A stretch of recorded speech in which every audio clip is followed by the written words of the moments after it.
20 seconds.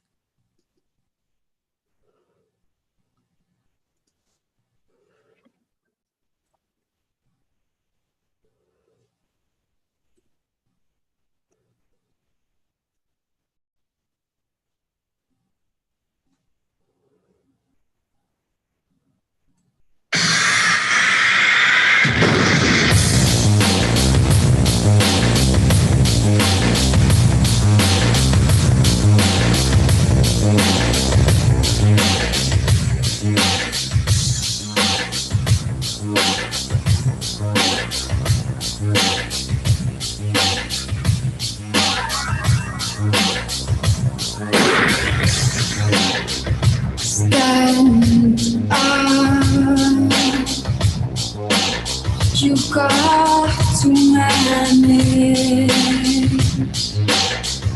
I won't sympathize anymore. And if you complain once more, you need time. I'm lovely. And if you complain once more, you need time. I'm lovely. You're alright. There's nothing wrong. Self-sufficiency, please, and jack to work. And if you complain once more, you be down. I'm lovely. And if you complain once more, you be down. I'm lovely. I'm lovely.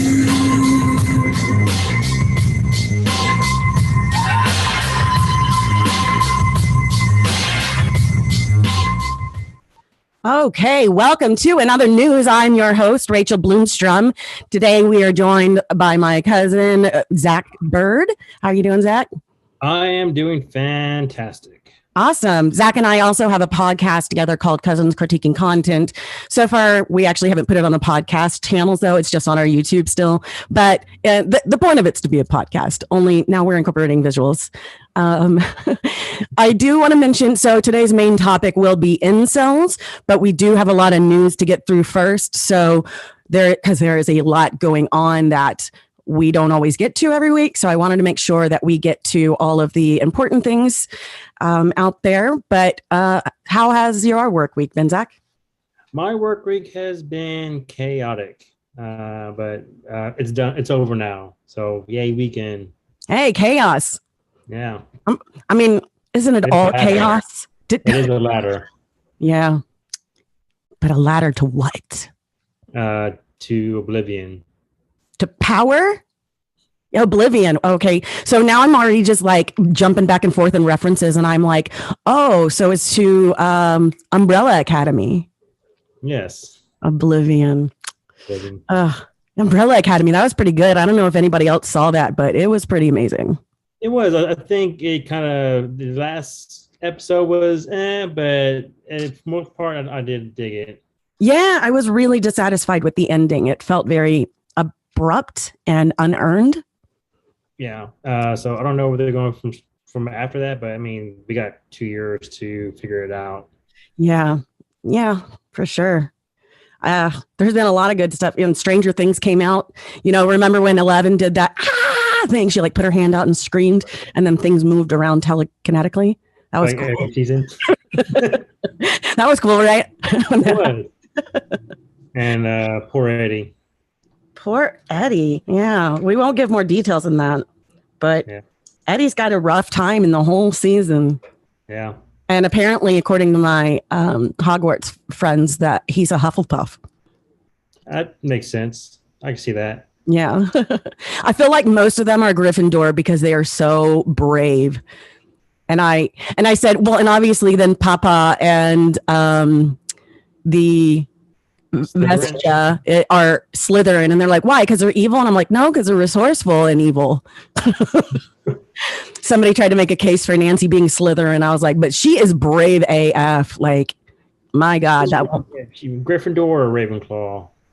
You think Ravenclaw? I was thinking Ravenclaw would be Dustin's girlfriend. Yeah, I mean, it's not all size fits one type of thing, though. It's true. I'm a classic Ravenclaw. I'd rather go with like the Knights Radiance because it gives more leeway with them than the houses of the Harry Potter. Yeah. I don't know them yet. I know. I'm a windrunner. I took the quiz. Oh, maybe I should take the quiz. Did I take the quiz? You did not. I'm going to take the quiz and find out what I am, even though I don't know what it's going to mean. Whew. Hot in here today. A truth seeker. A truth seeker. I did get Veritas tattooed on my foot when I was young because I wanted to walk the earth in search of a truth because I was so deep after I read Siddhartha.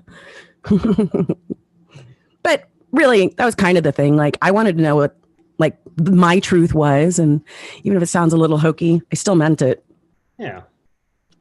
Yeah. So before the insurrection, that's going to be a big topic. So before we get into that, though, I did want to open up with a little bit of good news, some LGBTQ plus good news, followed like very quickly by bad news, and it's both set in Ukraine. So, Zach, you want to tell us about it? So recently, there is a petition that reached 28,000 signatures. That after 25,000, it gets presented to the president, to Zelensky, and he has 10 days to respond to put this into action to legalize same-sex marriage in Ukraine, which is kind of a big deal right now because the war is going on and all the people dying. Like these couples, they can't lay claim to their partner's bodies or remains.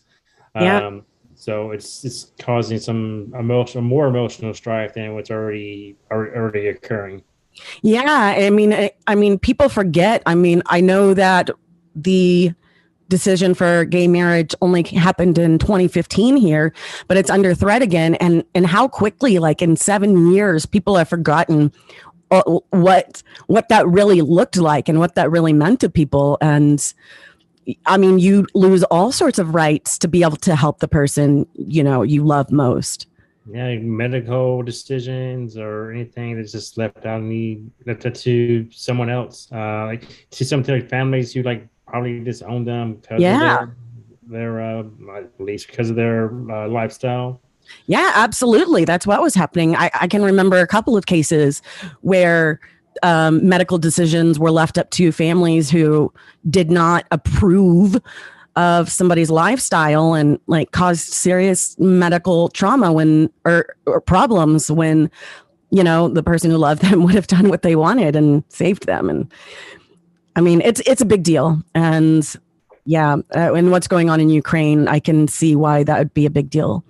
I do think it's also good to note that Ukraine, I know there's this huge Russian propaganda push to talk about, that it's full of Nazis and whatnot. I mean, there's racism there. There's racism everywhere in the country. I mean, in the world.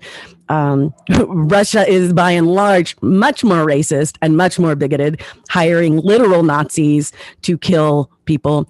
Ukraine, on the other hand, elected a gay Jewish man as their president, the most leftist president, and 73% of their population support this leftist gay Jew as their president. So I don't know how you can know that and then still accuse the state somehow of promoting Nazi things unless like you're really gullible to Russian propaganda, which a lot of people are. Yeah, the movement there, the Pride movement has been drastically increasing like over the past 6 years. They had their first parade in, I think, 2015. And since then, like the approval for gay marriage has more than doubled. It used to be like 38%, and now it's like at 64%. Yeah, from my understanding, I haven't done too deep of a dive, but Ukraine has taken a large left swing and has been happy. And I think that's probably part of the other reason why Putin wants to stop it, because it is looking very progressive. It's making them look bad. Can you hear that? Some of the dogs howling. I do not hear it. Oh, okay. I was curious. There's a loud dog that I can hear here in the studio. Yeah, so a lot of sad things happening in Ukraine too, and in a country that was doing so well and so happy and flourishing under their president. They are now facing torture in detention camps.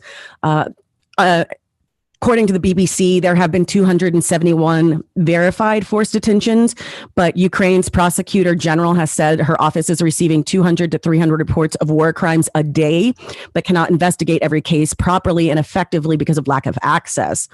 Complaints include credible allegations of beating, strangling, electrocution, sexual violence, positional torture, and threats of execution with firearm, threats of physical violence against relatives, and providing no or scarce food, said the UNOHR.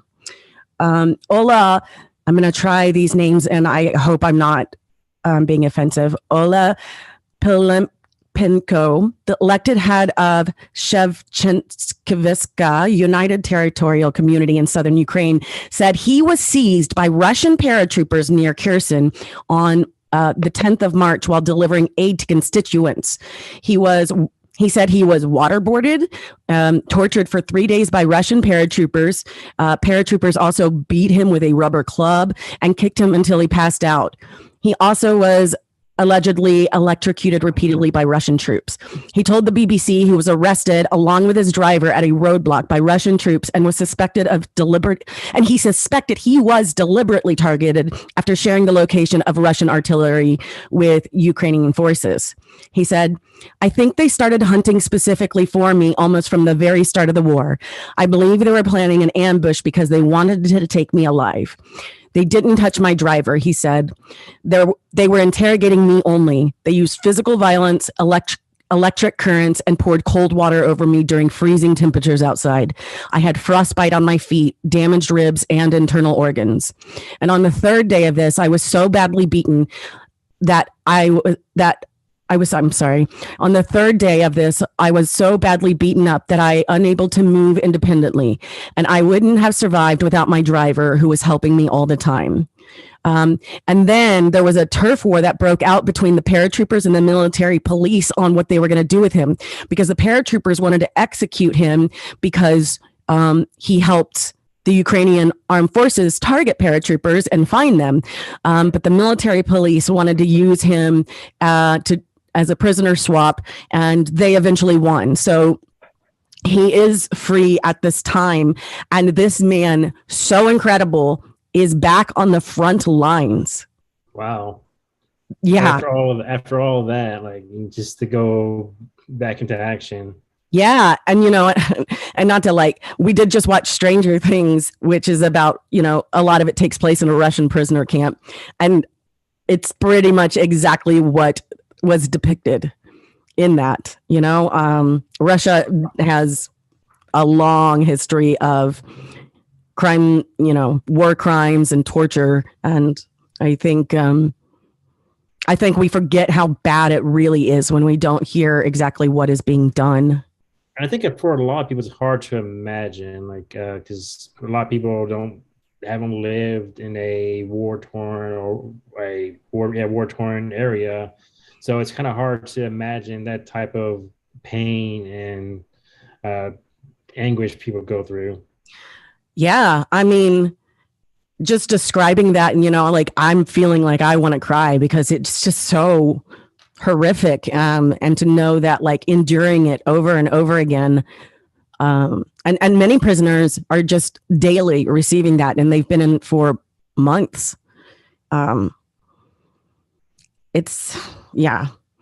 A spokesperson from the UN's Office of the High Commissioner on Human Rights, whose monitoring mission in Ukraine has been documented the abductions, told the BBC that at least 65 local politicians had been detained by Russian forces since the invasion began on the 24th of February. The UN told the BBC it has documented cases of FSB officers taking part in the detention, torture, and ill treatment of Ukrainian civilians. And Russian Russia still targets civilians in Mariupol. So it's not just going after political people. Petro Andriashinsky said, and he affirmed that mass detentions were ongoing in the region and that around 10,000 people had been arrested by Russian forces. Civil servant, transit authority who was tried and sentenced to death by Russian-backed courts. So they are taking these people, putting them in prison and trying them under the Russian law and then executing them when they find that fit for themselves. So it's pretty much a kangaroo court. Yeah, absolutely. The BBC, who did the groundwork on this, said they could not independently verify that specific report. And the UN said, while it has received allegations of the killings of civilians in Mariupol outside of the hostilities allegedly perpetrated by both Russian armed forces and affiliated armed groups in the city, but it had not yet been able to corroborate them, though I have no doubt personally. Former police officers, Red Cross volunteers, and civilians who held pro-Ukrainian views were also being targeted in the city, he said, with many being sent to former Ukrainian prisons and makeshift filtration camps.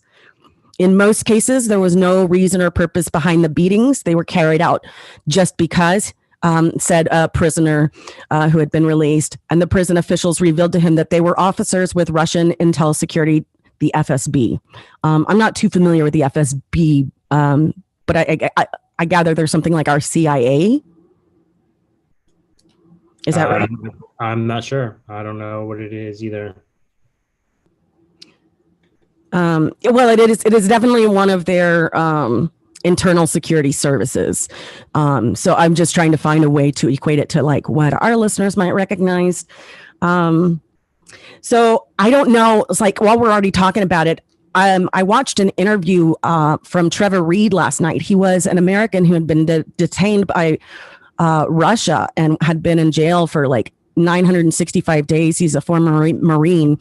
The Marines did nothing to get him out, and neither had the government. In fact, the family was talking about how they were like camping outside of the White House, trying like he's our veteran. He served this country, and there were not only no negotiations being made to bring him home yet, but Marjorie Taylor Greene and crew stopped the vote in order to do it. So they prevented these vote. All the vote is yes, we do want to bring our prisoners home. We want to bring our Americans home.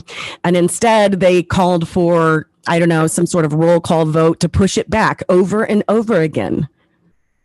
That's not surprising at all. Like they all they do is give mouth service to veterans. They don't actually really care. So she got called out specifically by that family. So I think that was in their constituents or her constituents. And so, yeah, so it was a real call that they did, and he did get screwed over by them. And then now he's on a campaign against them. As much as he can, like him and his family. Yeah, he says he's going to be at least every one of her like town halls, and he's going to tell everybody till the day he dies. He called it embarrassing, and I agree. It is embarrassing that like these are the kinds of things that this country used to go to war over, and now they don't even have time to vote on it because reasons. Because they want to kiss Putin's butt. That's pretty much what it is. Yeah, Putin wins in that situation. Like, yeah. It's insane. So Reed was arrested in 2019 following a party at which his parents said he became severely intoxicated or drugged. And he was in Russia for the summer to visit his longtime girlfriend. And that's when he had been sentenced to 9 years in a prison camp. Or what exactly? There's no clear. It doesn't even say. I couldn't find any reason anywhere. I guess because he was an American military member is my best guess. I think they just try to find like the lamest laws to throw at you. Like it's either a cartridge of marijuana or of cannabis oil or disorderly conduct. Yeah. So, Like a misdemeanor here. yeah, well, hopefully they're going to be able to bring Brittany Griner home soon as well. I mean, if she was LeBron James, whoops. I don't watch basketball much anymore, but even he said so. If that was me, I know I'd be home right now. And I know the NBA has been especially forceful, and it's looking it's looking better and more likely, only, for exchange and a very dangerous prisoner. So we get someone who's pretty much a misdemeanor crime here for someone who want to commit a war crime. It's fair, totally fair. Yeah.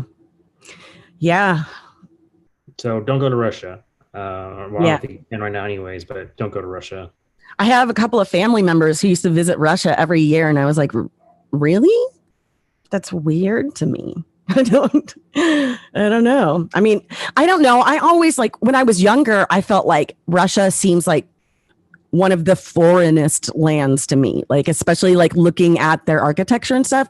So I always thought it would be really interesting to visit, but I also was very terrified of that place. And I think rightfully so.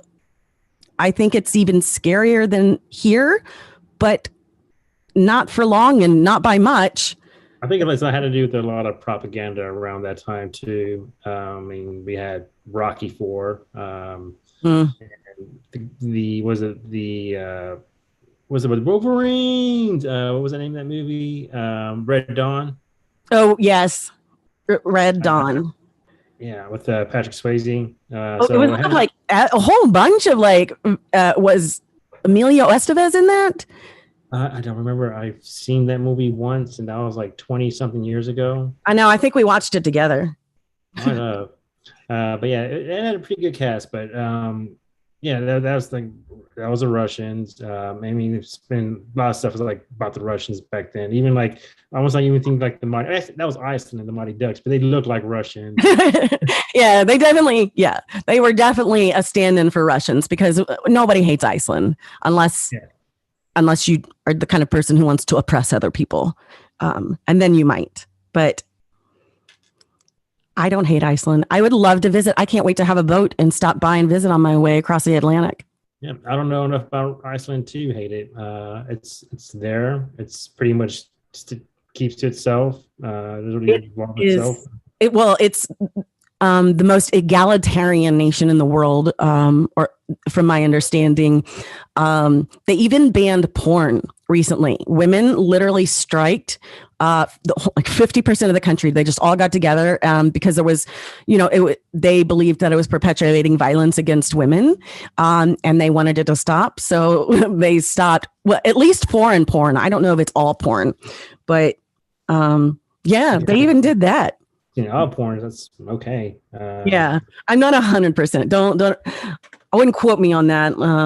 Might want to look that up real quick. But while we are moving away from Russia, but we were talking about a police state, let's go to Arizona, a police state of our own. Recently in Arizona, the State House Bill 2319 was passed into law on July 6th. This is a law that is limiting the ability of media and public to record police actions. So the law says, quote, "It is unlawful for a person to knowingly make a recording within 8 feet of an activity and without the permission of law enforcer."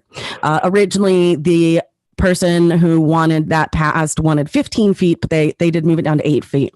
It says law enforcement activity includes questioning a suspicious person, conducting an arrest, issuing summons, or enforcing the law. Also handling an emotionally disturbed person or disorderly person who is exhibiting abnormal behavior. Because we got to protect the police, the most right minority group in the United States. Wow. Yeah. So within 8 feet, you're not allowed to film them. And do you know what that means? They can walk towards you. And if you don't stay 8 feet away, now you're in violation. Yeah. So back away. Get my tape measure out.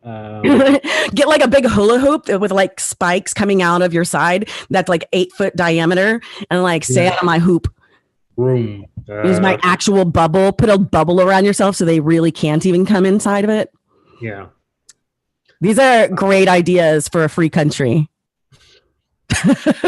Yeah, because we got to protect the police. Like, we don't care about the victims or the people who are getting arrested. Like, we no accountability for them. No, yeah, and that's what it does. It removes complete accountability. So, like, in fact, it's not like body cam footage gets deleted or anything like that. yeah, I just I think I would love some federal laws on what police requirements, like if a incident happens and they happen to stop recording, then that can be grounds for removal completely from officer duty. And in fact, I think they should make it that the police cannot turn off their own camera, that they need to be streaming live to another location that is controlled by civilian oversight. Yeah. So that way we can see in real time when violations are happening. And then, this is like recent idea I came up with that I thought would be really great, like live stream, civilian oversight. And then, because there are now patrolling civilian groups walking around and filming the police and making sure they're not violating people's rights. And that's what was happening in Arizona, one of the most trigger happy states. Like, these police shoot first and don't even really ask questions later. They just shoot and tell people whatever they want. The only thing I can see of like them recording all the time might be some privacy issues. I mean, they're driving by somebody or driving by a window and there's something going on inside that shouldn't be broadcast to the world. That's the only thing I can think of, like why that wouldn't be. But yeah, if police who are public servants are conducting work in a public place, the civilians deserve to have the oversight to film them. We even have a federal law that says we can do that. So I wanted to read what the opposition had to say. And they said, quote, "We are extremely concerned that this language violates not only the free speech and press clauses of the First Amendment, but also runs counter to the clearly established right to photograph and record police officers performing their official duties in a public place, cited by all the odd-numbered U.S. Circuit Courts of Appeals, including the Ninth Circuit Court, under whose jurisdiction Arizona falls. The requirement of permission of a law officer would not survive a constitutional challenge if we had a normal Supreme Court." I'm going to just add that part in there. It would not survive a constitutional challenge and is completely unworkable in situations such as demonstrations and protests where there are multiple officers and people recording. Moreover, it quoted the U.S. Court of Appeals for the First Circuit opinion that a police officer is not a law unto himself. He cannot give an order that has no colorable legal basis and then arrest a person who defies it. By the way, it was a former cop who wrote this law. You know, and that's true. So this is a violation of our constitutional rights. But the Supreme Court just passed that 100-mile border policy to protect Department of Homeland Security and Border Patrol, where now you can't sue the police for misconduct. So if they come into your house and they beat you up under what they say they had a suspicion of you trafficking an illegal immigrant, and then it turns out to not be true, you can't sue because they were on official business. And that's if you're within 100 miles of the border or an international airport. Or there's international airports all over the country. So it's... Yeah. They're usually... like in every major city? Yes. It is the vast majority of the population of this country. Absolutely. That falls in that jurisdiction with zero recourse for that. So compounds the fact that SCOTUS approved that. And now Arizona is trying this, which, by the way, Arizona representative, was it Biggs? Hold on. Let me pull up, because we're going to be talking about who was at the war meeting and who is also not cooperating. So it feels like the police are trying to become like Judge Dredd. Yeah, Andy Biggs, their representative, was at the war meeting. So Arizona was supporting the insurrection, and now that they see that the Border Patrol has been protected by the Supreme Court, of course, now's a great time for them to go ahead and just turn it right into a police state. Because like the current SCOTUS is not going to do anything to fight against it. It's like, oh yeah, we agree. I can see that happening. You know, and God, the more things like that happen, the more it feels like the Supreme Court is overseeing an actual overtaking of this country, and that they are not representing this country and this country's constitution, especially because their reasons over Roe v. Wade don't match what their actions were. Like, the logic doesn't track, especially when they say, like Kavanaugh says, oh, this will only apply to abortion. Absolutely not. We're in real trouble. Yeah, for one thing, Clarence Thompson needs to go. Like, his wife is. Are there any news on his wife and where she was on January 6th? Like, what she was doing? I didn't hear about her on the insurrection, though.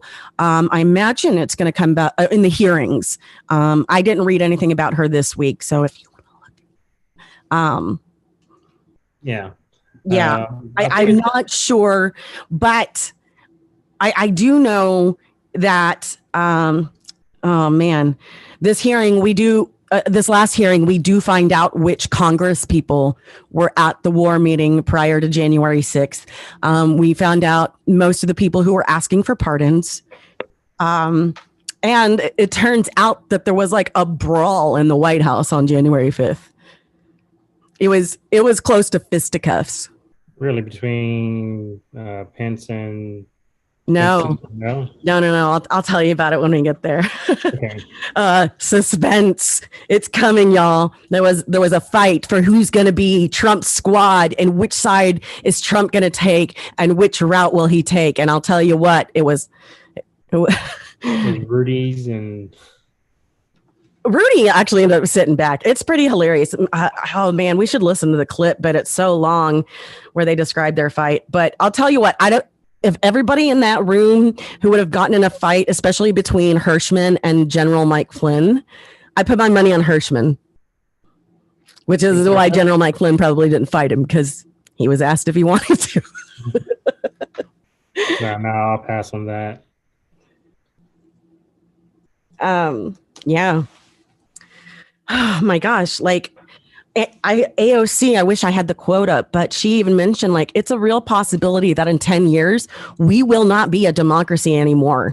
And, you know, just like it has been really frustrating being a leftist this whole time and screaming at liberals and Democrats, like, this is much bigger and more important than you're listening to. And then just like, I want, if you were ignoring us, I want you to imagine what it's been like for us to have been trying to tell you and then being told, we don't like the way you're telling us. We don't like your tone. Oh, look, those conservatives are more polite than you, so we're going to listen to them. Like, all the signs are there. They're just ignoring them. It's like, oh, we can work things out. Like, yes. And now, you know, like, unless you literally jump up and start taking action, it's maybe gone too far. But I do think that Corey had a good point when we talked about Christian dominionism, is that we do need to start looking at coalitions that are going to work together that seem unlikely, because that's what made January 6th happen. All of a sudden, all of these disparate groups came together, and that's what, you know, that's the mix that makes a movement scary. You know, they had their white supremacists, the male supremacists, they had the QAnon folks, you had your MAGA train, you had all these different groups come together for the single purpose of overthrowing the election for Trump. And they almost did it. We need to do that. We need to do that to fight back. And especially, you know, everybody accuses leftists of being Puritans and like, oh, you don't like this. But we constantly acquiesce to liberals. So liberals, we gave up on Bernie twice because of y'all. Can you please start listening to your leftists? Please listen to the people who've been doing this activism. Turn to your community. There are groups that have been doing things right now, because this this law in Arizona of removing complete accountability and oversight from the police, and this SCOTUS ruling making it impossible to sue for excessive force or mistreatment or violation of your rights. Like there's no fourth, like it trumps the Fourth Amendment is what they say. Giving more power to people who already have too much power. That's what it is. Opposite direction. And so when they give these militarized police a whole state, now they can patrol around, and one of the journalists, one of the guys who was in the hearing yesterday, he was a journalist and became a member of Oath Keepers. And I didn't realize that the Oath Keepers were also the group who had the standoffs, the Bundy standoff, the Ruby Ridge. I didn't realize it was the same people. I knew who the Oath Keepers were. I just don't know why I didn't add those incidences. But it's even worse than we may have realized, because they actually want to be like a recognized military, paramilitary unit, militia. And that's when Trump gave them the authority. They're like, this is what we've been waiting for. So they will deputize themselves in the event that these things happen, and they're not going to get in trouble for it. If you think all of these right-wing nuts walking around with guns, playing war games in their backyards aren't thinking about the day that they get to patrol their cities and do this. Oh yeah, people are so excited to be able to shoot somebody. Like I remember, like when I was on Facebook, I was on part of some of these veteran groups, and like some of the comments, oh boy, can't wait to somebody comes to my property so I can shoot them. Like, yeah. Like why? Like why do you want to kill somebody? Yeah, there's a weird fascination, especially in this patriarchal violence, which we are supposed to talk about incels, and that is part of the series I've been doing, The Enemy is Woman into the Manosphere, which does follow the male supremacy movement. And one of the things is they all believe in patriarchal violence and using violence against women in order to keep women in line. So add that to these paramilitary groups who want to just general violence. They read some of the quotes from these people. There was like, we should just slaughter every Democrat, man, woman, and child. Somebody else said, I'm willing to die for my cause. Are you, to the police? Somebody else is like, the police won't obstruct us if they're in a pool of their own blood on the ground or something like that. I mean, like they were ready. These people were ready for that day to, and that was a medieval style combat. Yeah, they watched the Purge. Like, yeah, I like that. We should have that all the time. The Purge is so popular. I saw the first one. I was so disturbed. I was so sick to my stomach. And then I found out like people have Purge parties where they dress up like the characters, and they got the wrong idea from the Purge. Like that rule isn't like it isn't. They aren't the good guys for wanting the Purge. Like the ones in the sequels kind of focus more on how it affects more the disenfranchised people who don't have like that home security like they did in the first one. So it actually follows people who are lower income or in minorities and who have to actually deal with it by themselves with none of that protection. So they saw the Purge, got the total opposite idea from like, that's a good idea. Yeah. I was friends with this girl for a little while, and then I found out she was super into the Purge and dressed up as one of the characters for Halloween. And I was like, I don't think we should be friends. Like I'm taking different moral lessons from these things than you are. Yeah, like you're not supposed to agree with the people who want to have one day a year to kill somebody. That's not the lesson you're supposed to learn from that film. But you see it all the time with people getting the wrong lessons from movies that are pretty straightforward with their message, but they still take the wrong message. Like Scarface, people take the wrong message from that. Like, oh, Tony Montana, he was such a cool guy. Like, nah, he was horrible. Like, I know. Like, and that's like the mainstream popular, like it's become very mainstream to be on that side. They take the wrong idea from the Punisher. they're not even missing the subject. They're actually missing the text, like the most the literal point of it. Yeah, they're not they're missing the whole point of it. So I don't know with their how they digest media. Like, they see it from just the villains as the bad, the villains as the good guys. Is pretty much how they see their media. Well, I think it has to do, and then maybe I can do a deeper dive on this, but I think it has to do with, like a collection of things. This is a military country, and we start grooming children very young to want to join the military, and we make it very heroic.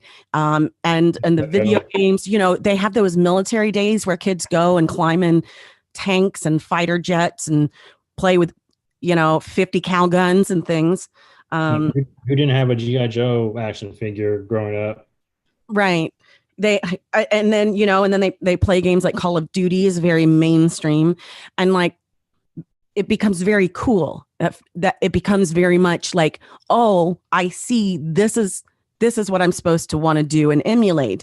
This is what's masculine. Masculine is a war hero. Masculine is somebody who kills their enemies. And they're not getting any clear messages about what the good guys and bad guys are, like Captain America did. Captain America, Superman, they provided very clear images of these are what bad guys do. But, our movies and things have really had a lot of anti-heroes and a lot of blurred lines and grayer villains. And that's fine. That's great, especially if you're an adult.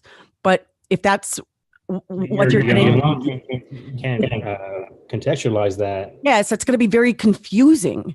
I was reading once about the one theory why zombie genre is so fun is because of people's fantasy about wanting to kill other people. So turning them into zombies in their head is a way to make it okay. So that way they can still satisfy, oh, I wanted to kill another person, but don't worry, they were a zombie. They were dead already, which I can see some merit to that. And obviously none of these reasonings are 100%, but I think when you start combining all of these things together, you start getting a clearer picture of what especially young boys are consuming.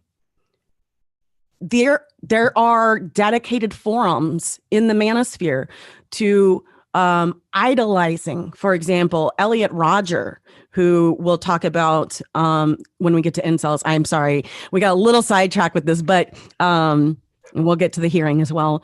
But like he killed like 9 people, shot men and women, and he was the one who was like, this is the incel uprising, the incel rebellion. He was called the Supreme Gentleman. And incels were like, yes, this is who we want to be. If women won't give us the sex that we feel we deserve, then we will violently take it or violently kill them. They will kill the Chads, who are the ones soaking up all of the success with women because it is an unfair system that keeps them from getting their woman prize. And you mean being charming and yeah, and having some charisma? Mm-hmm. Yeah. They think it's only if you're good looking. They think it has nothing. They literally think they are nice guys. Elliot Rodger said he was a nice guy, and we can. I have some quotes, and I can play a clip of what is not very nice. They're nice, but not good. They're nice, but not good. No. They're very entitled. It's hard to be around them. So I don't know. What is your? I don't know if you're saying you're being nice just the hopes of someone liking you. That's not really being nice. That's just being phony. And and people can sense that, like, you're just trying to get something from them. It's like making more transactional than anything. Like, I'd rather be good than nice. Like, if you're a good person, you're not trying to be nice. You're just already are. Like, you're not expecting anything in return. Like if you're expecting something in return, then people can most of the times tell that. Especially with some of the approaches like these guys make, and it's just kind of like, ugh. Like, oh, I'm just a nice guy. Then they say something totally not nice at all. Make it look like total sleazeballs. Yeah. Yeah. But also more, what do you think it is that um, is really leading to this whole confusion of missing the point in these movies and really siding with the bad guys and wanting to use all of this violence? It's Well, something because some of the times, like the bad guys in these movies are living pretty. Like, I'm talking back to Scarface, Tony Montana. Like he's pretty reprehensible. But his lifestyle, he's driving big cars, lives in a big house, is doing a lot of drugs. He has a very obsessive relationship with his sister, and he kills his best friend because his sister is sleeping with him. So but people still idolize him. I don't know why. Maybe it's probably the same reason people idolize Walter White, even though Walter White is. Skylar got like some of the worst. She got worse hate than Walter White did, even though she was totally justified. She was totally justified in that whole show for everything she said about Walter, but people still got on her more than they did on Walter. Um, Even though he was the one putting their family in danger and causing all this strife, but people still hated Skylar more, which I was like, why? Like, she was right. Yeah. He literally could have stopped. Like, if you want to justify what he did in the beginning because of how bad our healthcare system is, like I'm not gonna hate too hard on Robin Hoods, but once you start harming and using people and doing all of these things, like He was even in the beginning. He was offered this money from his old company. They went and asked for money, and he turned it down. So like even that, I forgot about that. yeah. So even that, he had the chance. He didn't have to do it, but he did it because of ego. He wanted to. He wanted to leave a name for himself. Like he could have quit the business and been fine and had that money from his old business, but he wanted that to stroke his own ego. He wanted to do something, build something for himself, even if it was criminal and destroyed a lot of lives. Yeah, it's been a long time since I watched it, but I do remember when I was watching it thinking, like, how early on was he already this person? From the beginning, like from the very first episode, like because Like, once he started dying and he decided he wasn't, like, once he decided not to take that money, I that think he was offered the money in that first season, so it was pretty early on. yeah. So Yeah. we're talking about Breaking Bad, who you aren't up to Yeah. date on. Yeah. So if you're also just tuning in, you are listening to In Other News. I'm your host, Rachel Bloomstrom, and today we're joined by Zach Bird, my cousin. And today's main topic will be incels. Hopefully we get to it. If not, I'll be picking back up because we just got a lot of things to cover right now, making sure that we're getting to everything, though we have already kind of included them. If you haven't been listening to the show, you can go to my YouTube and find archived episodes, especially on the series we're working on right now, which is The Enemy is Woman into Manosphere. And it's all about the male supremacy movement. Last week, we did pick up artists, but we largely focused on their tactics. And basically, they're just sociopaths and narcissists who use patriarchal violence to force women to have sex with them. Yeah. And then they seem cheeky, like Barney on How I Met Your Mother. And he's a terrible person. I'll say still Ted's worse. At least Barney's honest about who he is. Ted is just kind of like, oh, he's supposed to be this. He's kind of like the nice guy, even though he did kind of does like the nice guy thing, but even though he's kind of a creep. Yeah, I didn't really watch it. I just did not get into it at all. I was not interested. But I did pull up Elliot Rodgers' manifesto. And I just got to read the intro right now. And keep it. This is the Supreme Gentleman. This is the guy who started what they have coined the incel uprising, or the beta uprising, or the beta rebellion, or the incel rebellion. They'll call them these things interchangeably. And he said, humanity, all of my suffering on this world has been at the hands of humanity, particularly women. It has made me realize just how brutal and twisted humanity is as a species. All I ever wanted was to fit in and live a happy life amongst humanity. But I was cast out and rejected, forced to endure an existence of loneliness and insignificance, all because the females of the human species were incapable of seeing the value in me. I've listened to him talk a few times, so I'm kind of trying to use his cadence a little bit. He was very well spoken. His father was a movie producer or director. You know, he was raised in this really nice world, perfectly groomed fella, fine looking, couldn't figure out what girls didn't like him. And it's because he thinks like this. This is the story of how I, Elliot Rodger, came to be. This is the story of my entire life. It is a dark story of sadness, anger, and hatred. It is a story of a war against cruel injustice. In this magnificent story, I will disclose every single detail about my life, every single significant experience that I have pulled from my superior memory, as well as how those experiences have shaped my views of the world. This tragedy did not have to happen. He's talking about what mass murder he's about to commit. I didn't want things to turn out this way, but humanity forced my hand, and this story will explain why. My life didn't start out dark and twisted. I started out as happy and blissful child, living my life to the fullest in a world I thought was good and pure. Yes. Well, it's his Joker origin story. That's pretty much what we're getting. Yeah. This is, and it's 141 pages of this. 100. Nice. Yeah. And he's really into blonde women, because usually when he talks about girls wanting him, he usually says something about blonde girls wanting him. There's videos of him recording, just ranting, like there's one where he's like sitting at a beach and watching this guy and girl make out, and then just lamenting that it's not him, and like it's icky. It's like why are you filming other people, dude? Why are you watching them? It's gross. He's a very gross person.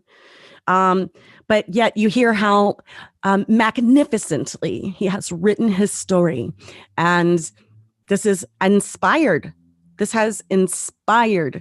fellow people to do other mass murders behind him. And they call it going ER, because, Elliot Rodger. Yeah. So it was like their version of Mein Kampf. Sure. Yeah. And Alex Manassian, for example, the Toronto mass killer, he killed 10 people and injured 16 others, basically for life. He posted like in the Facebook, the incel rebellion has already begun, and applauded Rodger, the Supreme Gentleman. Like they will openly nod to it. And the thing is, the reason why most people don't realize this is because they will not say the words male supremacy movement. They will not repeat these words, incel rebellion, on mainstream media. And I think a lot of it is because the manosphere, the whole male supremacy movement, there are a lot of men in many positions of power through, CEOs, politicians, judges, who agree with a lot of these things. And they may not be card-carrying members of each of these individual groups, which include incels, men's rights activists, pickup artists, these things. But you hear the rhetoric, and that's why Donald Trump was so successful in gaining all these guys, because, and I'll move to Ivana Trump here in a second, because they recognize their own. He was speaking in their lingo. So speaking of Trump, Ivana Trump died this week at the age of 73. Police say there does not appear to be a criminal intent involved. The NYC Office of Chief Medical Examiner is investigating the cause of death. Trump on Truth Social, because he's not allowed to talk to anybody anywhere else, he said, I am very saddened to inform all of those that loved her, of which there are many, that Ivana Trump has passed away at her home in New York City, Trump wrote. She was a wonderful, beautiful, and amazing woman who led a great and inspirational life. Her pride and joy were her 3 children, Donald Jr., Ivanka, and Eric.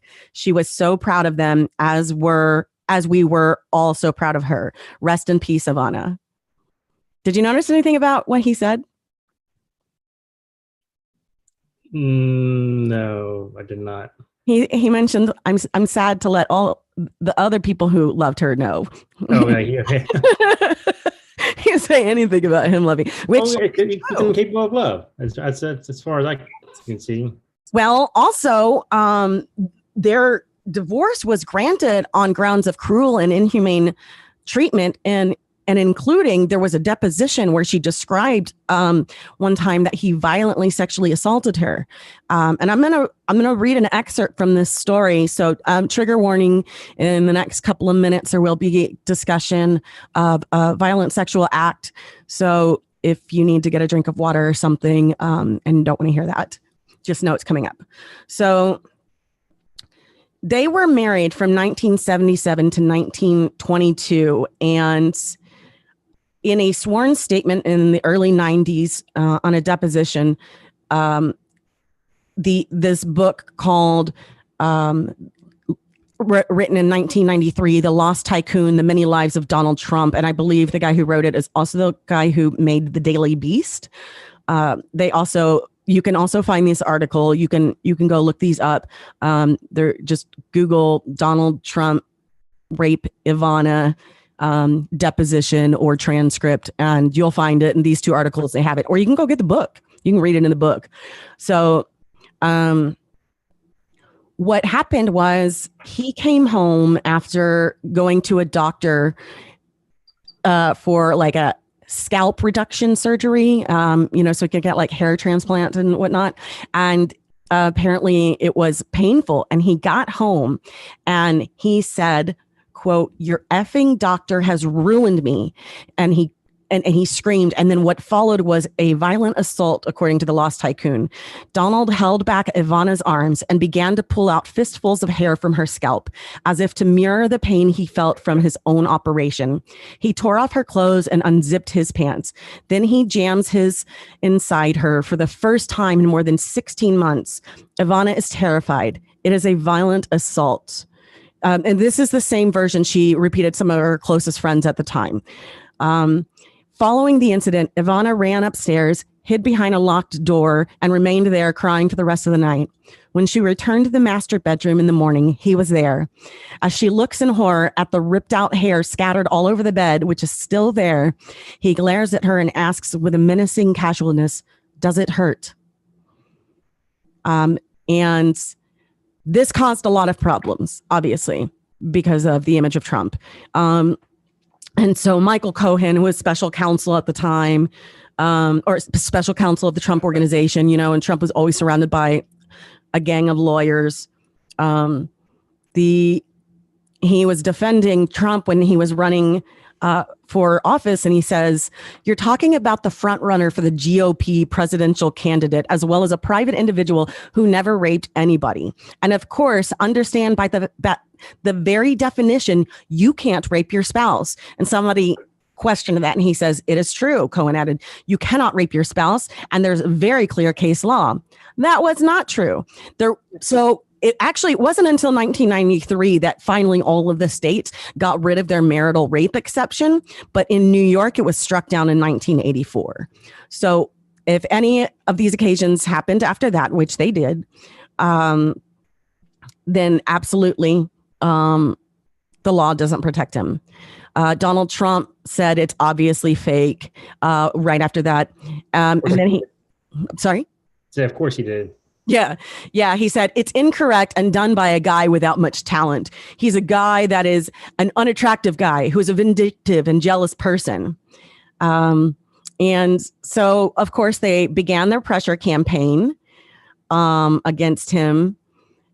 And like, I just, then you got elected president. Yeah. I mean, and when Trump was first running, I had this transcript that I was showing people, and also the transcript of when he, the 13-year-old girl transcript of being raped by Donald Trump as well. And like, nobody cares. None of these men cared. In fact, they probably liked this about him, even if probably put it on. Yeah. Even if he wouldn't say it.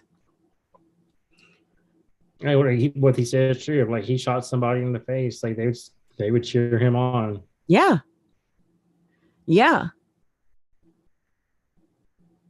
So, I lost my place. It's pretty horrible. It's terrible. But now you know why. So anyways, when they finally did get the divorce, and remember, it was uncruel and inhumane treatment, they agreed to a division of assets, and it was finalized in 91. But it included a gag order on Ivana that she could never talk about any of this again. Some people are calling it fishy, that suddenly when they're about to testify, Ivana's dead. That as a healthy, rich white woman with access to all the best doctors, 73 is very young for her to die, especially when it's younger than the average age. I'm not sure, you know. People die. Like Ray Liotta was pretty young, and so it's not. Yeah. Well, and not to mention, like, why now after all this time? That doesn't make sense to me. Yeah, I mean, the story is already out there. There's not much else that she needs to say, like that hasn't been said before. So don't know. I'm not saying it's not impossible, but I'm also saying, like, people die all the time. Yeah, that's what I was saying. You know, I shared this on TikTok, and I've had a bunch of views and comments, and I was surprised at the amount of people who didn't know about this. I wasn't on TikTok at the time, so my whole anti-Trump campaign when he was running wasn't there. So you should follow me on TikTok, by the way. My @ is Rachel Cherie, BLOMS. My middle name is spelled CHERIE. I think I spelled that right. Sometimes I forget how to spell things out loud. How often do you use your middle name, though? Oh, you use it more often than I use mine. But you know, so, well, what happened was I wanted to use my stage name as Rachel Bloom, but then Rachel Bloom existed in New York City, and she's the actress in My Crazy Ex-Girlfriend. She's a stand-up comedian as well. Anyways, she's already on TV by the time like I was like getting back into entertainment after the military. So then, you know, and I always thought Rachel Bloomstrom was a mouthful, but I don't know. Some people seem to like it, so that's what it is. But I thought for a while I'd go by Rachel Cherie instead of Rachel Bloomstrom. So it was Rachel Cherie everywhere. And now some places it just has all three names. Sometimes it's two of them. Sometimes they alternate. Yeah. But but on TikTok, my main account is Rachel Cherie Blooms. Blomstrom. It does look like Blomstrom. But yeah, and also if you are listening, please do me the favor of liking, subscribing, and following, especially my YouTube channel. It'll help it grow. You can find all of the episodes archived, and you can message me. I'd love to hear from you.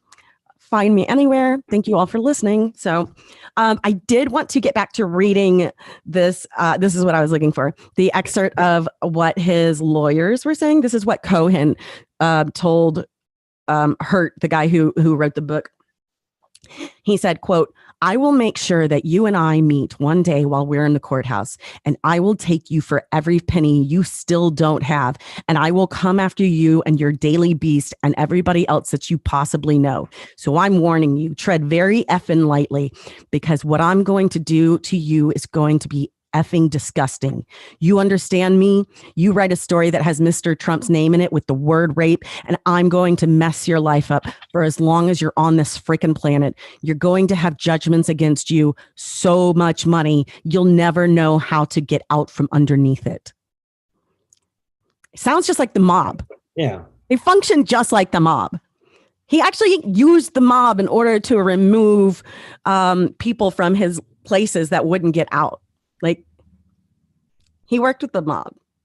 That's not surprising. Yeah. I don't have the evidence for that right now, but I can. Yeah, I wasn't prepared for that one today. But so Ivana Trump died. And yeah, that's a reminder of what, and she said, she later rolled back on it and said that she didn't mean the word rape literally. She meant it just like it felt that way, and she felt violated. And, that there were times like that. It was just like he was a completely different person than the loving person she knew, just like a psychopath when he loses his temper. Just like January 6th. That is, I really should read this book. It has a good title, The Lost Tycoon, The Many Faces of Donald Trump. Yeah. And it does seem right. But it was written in 93. So it's 30 years. Yeah. And he was already this monster. He was already friends with Roger Stone and Jeffrey Epstein. And maybe we should do an episode on the connection of all these people starting in the 80s. Yeah, because we started kicking out black people properly around that time. Yeah, well, and Roger Stone, also, who's always somehow been tangentially involved with the Proud Boys, I believe, or maybe it's the Oath Keepers.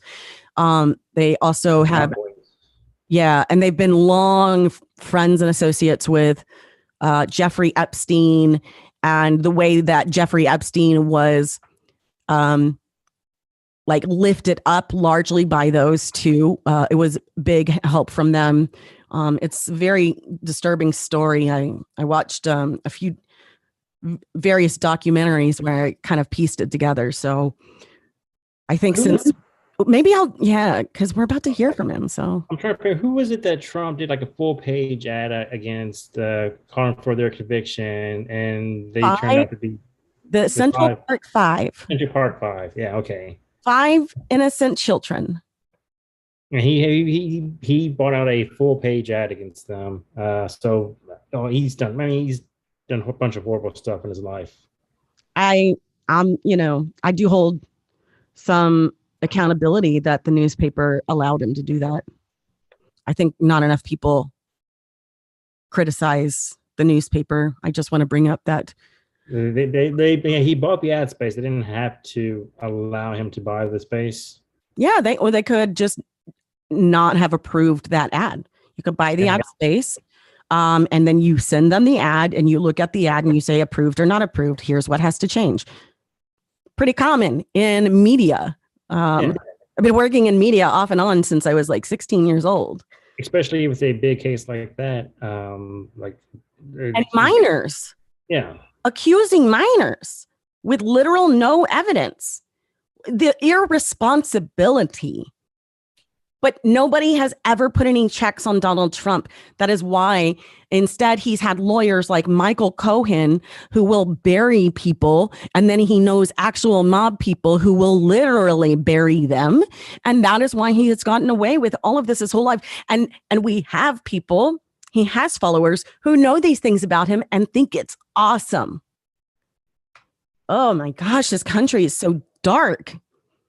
And this is just this side of it. We're not even talking about the religious movement who uses him to better their agenda.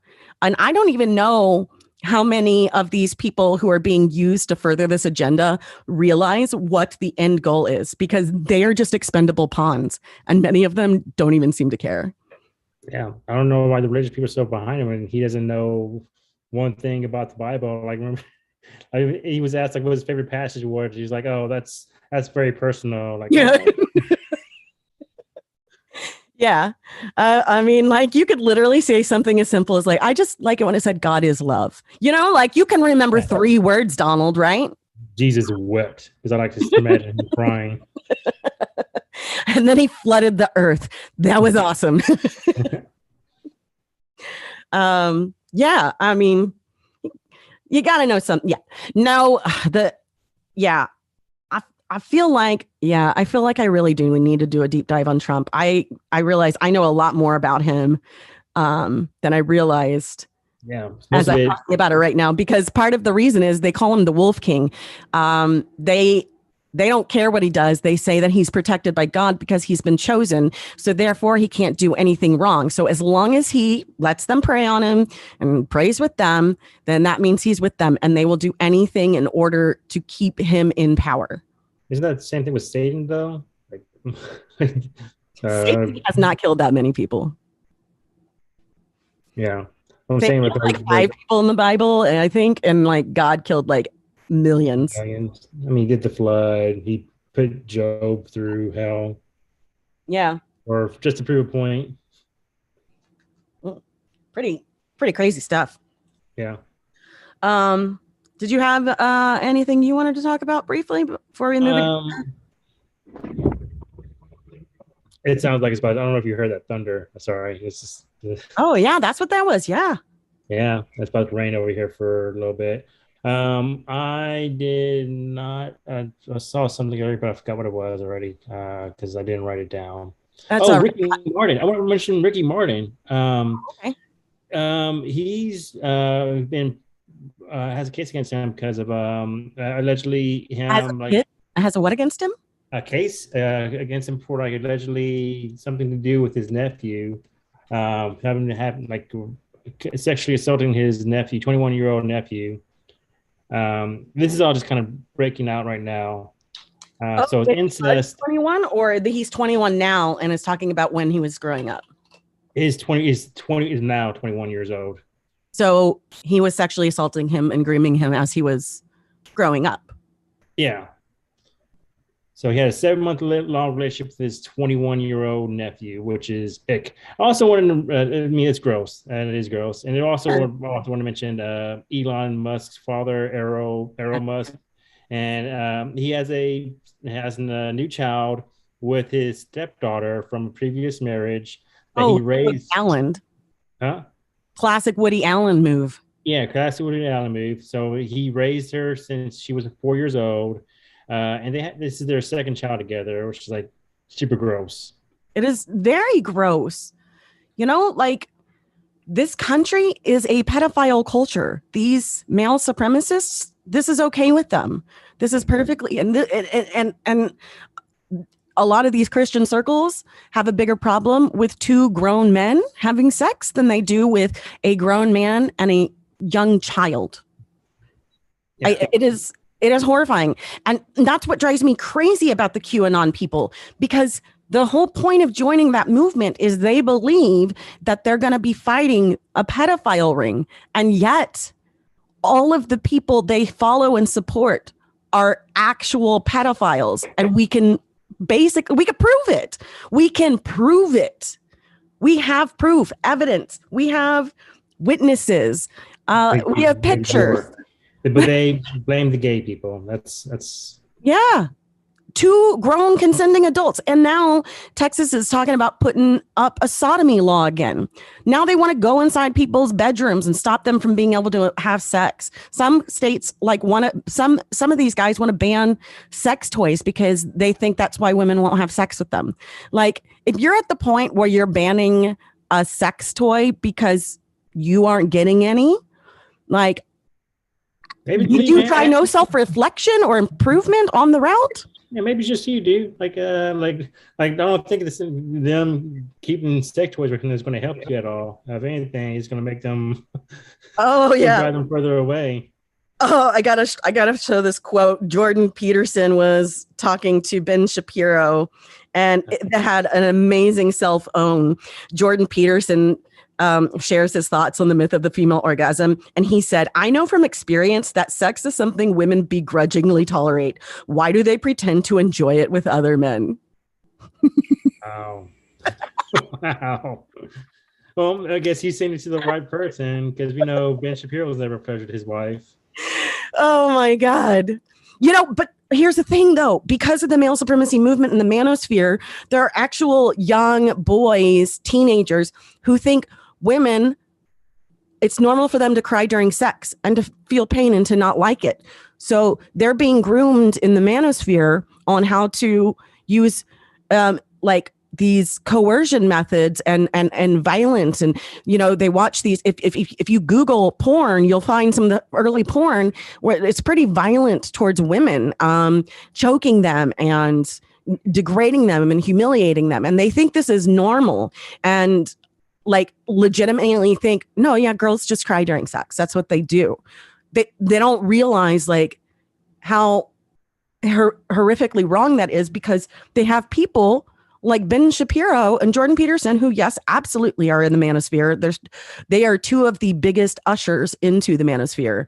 In fact, they're two of the biggest problems, in my opinion, in this country for men, because men on the right of all different groups are now listening to this rhetoric.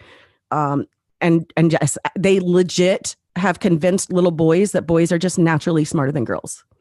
They just think that's true. Can I just imagine being a little girl and sitting next to a boy in class and like him just thinking I'm dumber than him automatically. I guess like I was a little feminist growing up anyways, because I tried to beat boys at everything because I heard those same messages. I always assume I'm the dumbest person in the room, and that's always served me well. Yeah, you're rarely the dumbest person in the room, though. True. You know, but if you think you are, you always learn something new. Yeah, absolutely. Like I always think that, you know, when people are telling me stuff, even if it's, especially if it's something I've never heard before, I'm definitely going to listen to it. And I always want to look into it. I think life is way better when you get all of the information instead of some of the information, then decide you're right. Yeah. There's nothing worse than someone who's half informed.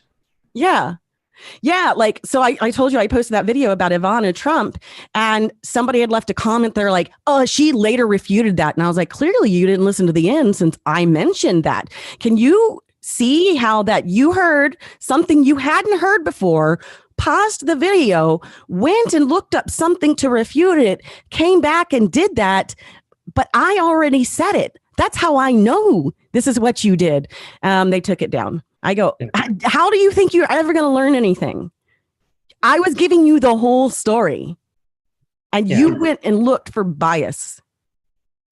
Yeah, people want to be correct, even though they're proven wrong in the same thing that you're saying. It happens all the time. I see it all the time on TikTok. Because people listen to half the video of something, then like, then they actually came back around to that point and refuted their own point. But it happens all the time. And it drives me insane. Like, if somebody is giving you a new piece of information, at least let them finish the sentence. People would rather be heard than be right. It seems a lot of the times. And some people are just ready to argue. They just like the only way to be right. They don't even want to be right by agreeing. They want to be right by disagreeing. Yeah, I don't get that. Like, I understand like liking discussion, like just taking the counterpoint, even though you don't agree with it. Right. Especially if you've never even heard it before. Like, some people hear a new piece of information, like that's not true. And I'm like, can you just at least Google it before you start arguing? Can you get yourself 2 minutes of information over none? Something like, let's start from somewhere, not from nowhere. Good God. People don't want to go that one step. I want to see the extra step. They don't want to go that first step. Yeah, it's not. And it's, you know, it doesn't take that much time. And like, I feel like these are the same people who spend a lot of time on social media doing that when they could hear something new and then go learn about it. Yeah. You're still going to be on the internet. You still get to do that. It's a better use of your time. Well, I think it's also to do with people overusing social media and getting put into their own little echo chamber. And they only fact check with sources that they agree with, and usually those sources aren't correct. So you're arguing against someone who doesn't care about what's actually real, but what they perceive to be real. Yeah, it's hard to argue against somebody's created reality, I guess. Knowledge, like knowing too much is a curse, and knowing not enough. It's also being ignorant is also a curse. It is Because that affects other people. Being Yeah. ignorant is a curse that affects other people. Having too not much knowledge is a curse that affects yourself. Yeah.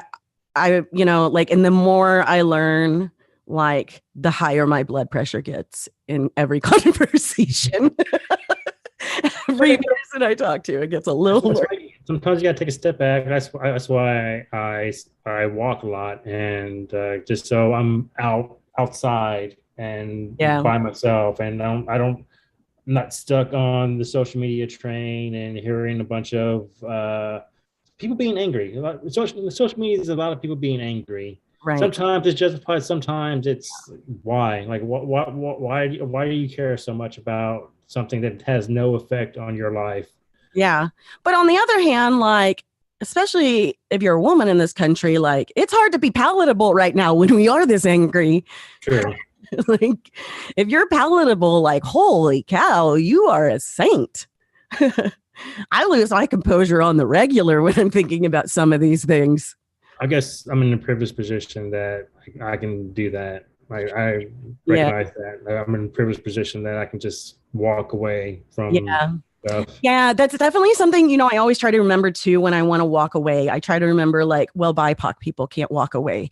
Like other people. And there's a couple of influencer that I listened to. There was this white guy I know, and he was like, this is way more stressful, and I think I'm gonna step away. And I was like, you can take a break, but the stuff that you've been preaching about, those people can't walk away. And yes, you've got to take care of your mental health, but you said you care about these subjects, and I urge you to maybe just find an avenue to work on your mental health without giving up on the activist work that you know is important. And he shot me a private message. Actually, no, he made a public video to me to thank me and to talk about that and, like, recognize that as a white man, and I think, thank you for that. And, like, I think I need to make sure I do that as well, because I am still a white woman, and I am doing okay. So there are times that I can also walk away, but I believe in the good fight. We're both veterans, and I think that there's one thing that really binds us, is we truly care about protecting the people in this country. Yeah, I agree, and I don't not even like step away. Maybe take a step back, take a deep breath, collect yourself, and then get back in. Oh yeah, ground yourself. I mean, yeah, and exercise. I'm not gonna. Yeah, Zach walks, like, I don't know, 20 miles a day. No, this week's been about 5 miles a day. So yesterday I did 9. And that's amazing too. And we absolutely should be doing those things. And your own self-care matters. And yeah, taking a break from social media, everybody's got to do it. I'm also in an area where I can walk. Like, I know a lot of people, especially in suburban or like urban areas, they don't have walkable areas. That's also another reason why another rate. Too violent. Yeah. There are areas. There's been a ton of armed robberies in my area in Chicago. They're like being out after dark. I'm not comfortable being out after dark. There's one bar pretty close to my house that I might go to randomly once in a while when kind of more people are out and about. But I'm pretty much, it's getting real scary. And by the way, the FBI and CIA have both released messages that the violence is going to increase, like the Highland Park shooter, who I'm going to give y'all a little bit more information about him next week. This was not unknown. I got in touch with a woman who has known him for many years, grew up here out in Highland Park. He's had the police called on him many times, and he is part of a group. He's not by himself. He's part of a MAGA trained group. They're very much ready for violence, and that's these guys all over. We're really not going to get to the whole incel movement today, but I hope that I gave y'all enough information about what's coming, on why it's going to be so important to catch this episode, because we really do need to talk about this last insurrection hearing, because it's really, really important. And I'm honestly really sad that more people aren't tuning in. I can't. And of course, Trump supporters won't listen at all. Yeah, they're not playing on Fox News. I think they're just doing like a recap at the end of the day. But every other station is airing it besides them. It's insane. We need to be able to sue Fox and not let them call themselves news anymore. They even admitted in court that no reasonable person should assume that they're factual. And I disagree because they use the word news. So they have to remove the word news. You can't just add entertainment at the end. They tried so hard to like disprove about that 10-year-old girl who was raped and was had to get an abortion. They tried so hard to disprove it, called it fake. And then when they actually found out something, they kind of just backpedaled and blame it on immigrants. Yeah, Jim Jordan, who is one of the Republicans refusing to cooperate with the Insurrection Committee, also was at the war meeting. He just so y'all know, when President Biden came out and mentioned how sad it was about this little girl in Ohio, 10 years old, had to go across state border to Indiana to get an abortion after being raped. Jim Jordan called it a lie. He made a tweet about it. And he said, yeah. And then later, and he was like, well, there's, because nobody's been arrested. So this is a lie. So, calling this 10-year-old girl a liar, like, it can only be rape when you're 10. But, Eileen, should we expect anything less from Jim Jordan? Jim Jordan, who is friends with Matt Gaetz and other known pedophiles, also has a history. The Ohio wrestling team. He was an assistant coach, and I'm sorry, my words are failing me right now. The trainer was sexually assaulting thousands, like over 1,000 boys. And not only did Jim Jordan know about it, he worked to cover it up. That's why I see a lot of people, when they spell his name, they spell it G-Y-M instead of J-I-M. Yeah. So the university revealed in a 2019 investigation report that Dr. Richard Strauss, who committed at least 1,429 sexual assaults and 47 rapes on his student patients during his 20-year tenure from 1978 to 98 at the university, he was never charged but died by suicide in 2005. Representative, one of the men who was going to testify, and his brother was a victim, he says, Representative Jim Jordan had called him and asked him to contradict the accounts of his own brother, a whistleblower and alleged victim of sexual abuse. He says, Jim Jordan called me crying, groveling on the 4th of July, begging me to go against my brother, begging me, crying for a half hour. That's the kind of cover-ups that's going on there. His name's Adam DiSabato, and he testified, and he's thrown us under the bus, all of us. He's a coward. He's not a leader. He's a coward. That's what he said under testimony. Same guy. Yeah. Of course, he supports King Trump, pedophile extraordinaire, violent, they don't care. These are terrible people. So then when they, it comes out like after what his tweet was, it says, another lie, anyone surprised about the 10-year-old. But when it came out that there was somebody arrested and his name was something foreign sounding, he took it down and they asked him why he deleted it. And he said, well, because we learned that this illegal alien did this heinous crime, so we deleted the tweet. He apologized for it. Like No. He retracted it. He just deleted it. Yeah. And he said, I never doubted the child. I was responding to a headline doubting Joe Biden, which is usually a smart thing to do. Well, you're like, okay, so you're repeating history, doubting people, like for the wrong and being proven wrong. Yeah. And the only reason he deleted it was because he believes it's an illegal alien. That's it, because it supports their narrative. If it doesn't support the narrative, then it's a lie in his book, which is also why he will not provide testimony to the insurrection committee, who, goodness, Jim Jordan, what a terrible person. He is like Ohio. I'm like, ugh. Yeah. I know being in Florida is not as much better because we got DeSantis here, but yeah, I don't know. Let's see, we have Florida, Ohio, and kind of Texas or Indiana. Indiana has always been kind of yeah. Yeah. Oh, but then you got to remember Alabama. Oh, Arizona. Yeah. Police state Arizona. Goodness, the list is growing. It is. So the insurrection hearings, the inspector, there are several people who are refusing to be seen. And we just talked about Jim Jordan. We also have House Minority Leader Kevin McCartney.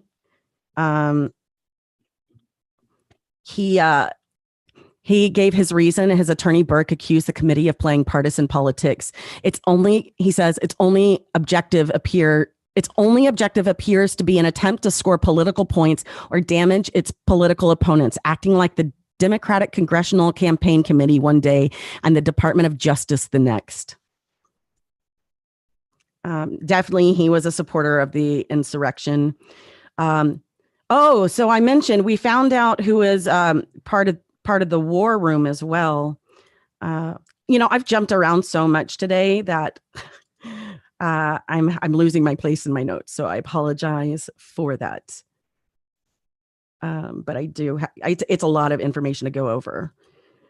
The another one of the people who are Republicans who are refusing to help or refusing to testify is Representative Andy Biggs of Arizona, who I mentioned was also at the war meeting and also from the police state. Biggs accused the committee of leaking subpoenas to the press before notifying the actual members involved and railed against the pure political theater. It says, the January 6th committee ongoing baseless witch hunt is nothing more than an effort to distract the American people from the Democrats and Biden's disastrous leadership, citing the border is in crisis, inflation is skyrocketing, crime is rampant, and Dems are focused on fabricating their own facts to take down Republican leaders. Let's take a second to talk about what he's saying here. So first, can we have these men quit claiming to be in a witch hunt when they're literally the guys who would burn witches at a stake? These are the kind of people who would do that. They would. You can't, this crying victim and then claiming to be the kind of victim that you would victimize. I don't understand how they can do that with a straight face. Okay, to distract the American people from the Democrats and Biden's disastrous leadership. What about the Democrats? I don't know. Have you heard anything? What is Fox News saying Democrats are doing right now? I don't know. I don't watch it. Yeah. I don't have cable for one thing. So I have been having, I've been doing tons of research lately, and I cannot tell you, Fox News keeps popping up in all of my stuff and trying to sneak into my news consumption. I open it up and start reading it, and sometimes I'm like, what is this? It's Fox News. I'm like, I thought the algorithm was supposed to keep it with the things I want. Like, where's my Reuters? Where's my Times? Where's my BBC? Why is Fox News here? I've never looked up Fox News. Maybe. No, unless you want to see what the other side is saying. That's about. Yeah, that's about it. So he talks about the borders in crisis. Any idea? No. The only crisis I know about are the internment camps where they've torn families apart and people are living in insufferable temperatures, packed on top of each other with little resources. They're sick, they're hungry, and they've been abandoned. Like, the American people, has stopped talking about it. I guess it took too long and too much time to focus on this issue to continue helping these people. I mean, Biden didn't even talk about it when he was running for president. And that was one of the things I kept screaming, when is he going to say something about closing these down? But that's a thing. The Democrats don't care as much as people want to pretend that they do. They don't, or this would not still be there. Then he also says inflation is skyrocketing. It's not. I mean, it's not inflation if corporations are making record profits. That is greed. They I was watching this this special on it, I believe from Forbes or something, about how inflation in overall might cause a 10% increase, but their profits are now surging almost to 13% over.